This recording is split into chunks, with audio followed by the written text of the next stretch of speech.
आपली कुळदेवी तिच्या भक्तांची हाक कशी ऐकते ऐकायचंय का तुम्हाला?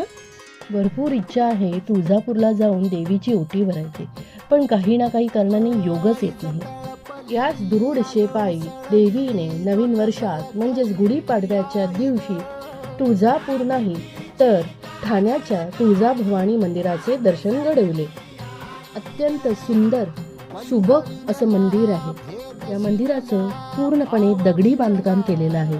त्यामुळे या मंदिरामध्ये एक प्रकारची प्रसन्नता, शांतता आहे. मंदिर खूपच सुंदर आहे. सुबक असं नक्षीकाम केलेलं आहे.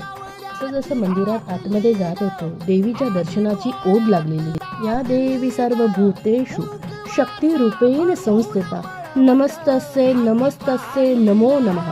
देवीच्या या तेजस्वी रूपाने मन एकदम भरून आलं आहे. एक प्रकारची ऊर्जा आली आहे. खरंच योग आला ना की देवी कुठल्या ना कुठल्या तरी रूपामध्ये दर्शन देते. हा घंटानाद, उदबत्तीचा सुगंध आणि भक्तिमय वातावरण याने मन एकदम भारावून जातं. शेवटी या मंदिराचे कळसाचे दर्शन घेऊन एकच इच्छा, फुले देवीची कृपा सगळ्यांवर राहो.